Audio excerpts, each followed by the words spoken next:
निकाय चुनाव में मतदान शुरू हो चुका है। राजधानी देहरादून की बात अगर की जाए तो कांग्रेस से मेयर पद के प्रत्याशी वीरेंद्र पोखरियाल जी उठे हुए हैं और उनकी धर्मपत्नी नंदिता पोखरियाल जी इस वक्त हमारे साथ हैं। नंदिता जी, चुनाव में जिस तरह से वीरेंद्र पोखरियाल जी लगातार जनसंपर्क, आपने भी मतदान किया है, किस तरह से देख रहे हैं पूरे चुनाव?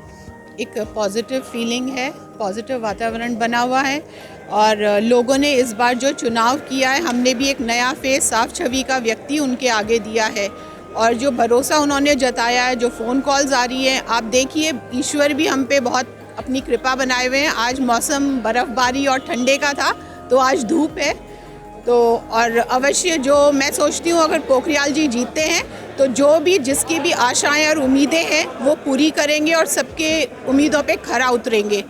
और कहते हैं ना कि घर से सफाई शुरू होनी चाहिए, घर का वातावरण साफ़ होना चाहिए, तब तो आप बाहर का करोगे। और यही हमारा भी है कि हम पहले अपना शहर साफ़ सुथरा करेंगे। जो कमियां हैं, सड़क है, नाली है, पोल्यूशन है और जो भीड़ भड़ाका है, वो सारा हम ठीक करने की कोशिश करेंगे। नंदिता जी, लंबा सा अनुभव रहा है पोखरियाल जी का चुनाव का, राजनीति का। घर को आपको मैनेज करना पड़ता है, उनके साथ राजनीति भी देखनी पड़ती है, किस तरह से पूरा मैनेज हो पाता है? एक लेडी के लिए ये मुश्किल तो है पर नामुमकिन नहीं है। औरत अगर, लेडीज़ और मातृशक्ति अगर ये ठान ले तो सब कुछ पॉसिबल है। इसी के साथ हम पहली बार मैदान में उतरे, जीतेंगे भी और अपनी जो मातृशक्ति की कोशिशें वो भी सफल होंगी। आप जनता के बीच गए हैं, वोट अपील आपने की है, जनता का कैसा रुझान अनुभव रहा कि पोखरियाल जी को जिताना है, कांग्रेस को जिताना है? मैं आपको पहले तो एक बात बता दूं, मैं अभी तक एक सिर्फ हाउसवाइफ थी, हाउस मेकर। फर्स्ट टाइम मैं घर से इस चीज़ के लिए निकली हूँ और ये मुझे बहुत अच्छा लगा कि जिससे भी हम वोट की अपील करने के लिए गए हैं, उन्होंने हमें बहुत खुश होकर इनवाइट किया है और कहा है कि हाँ, हम सब चेंज चाहते हैं। मैं किसी पार्टी विशेष का नाम नहीं लूँगी पर हर कोई ग्रस्त और त्रस्त है, 15 साल से सब परेशान हैं, तो अब चांस तो हमें ही मिलना चाहिए।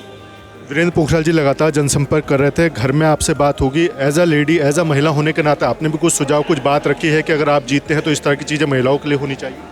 बिल्कुल होनी चाहिए, रोज़गार के साधन होने चाहिए, जो भी महिला हैं आंदोलनकारी हैं उनकी पेंशनें होनी चाहिए, क्योंकि हम भी, हमारी माएँ हैं, सब हैं, तो इन चीज़ें जो होती हैं कि डेली वेजेस के हिसाब से होती चाहिए। नगर निगम में जो है वहाँ पे लेडीज़ की भर्ती भी ज़्यादा होनी चाहिए और जो भी फील्ड है जो आपके अंडर आता है, हस्बैंड को मैंने ये कहा है कि जो भी आपके अंडर फील्ड आता है उसमें आप देखिए ज़्यादा से ज़्यादा लेडीज़ को भी आप मौका दीजिए प्लीज़, क्योंकि हर जगह हम कह रहे हैं कि औरतें कंधा से कंधा मिला के चलने के लिए तैयार हैं, तो शुरुआत हम यहीं से करते हैं, देहरादून से।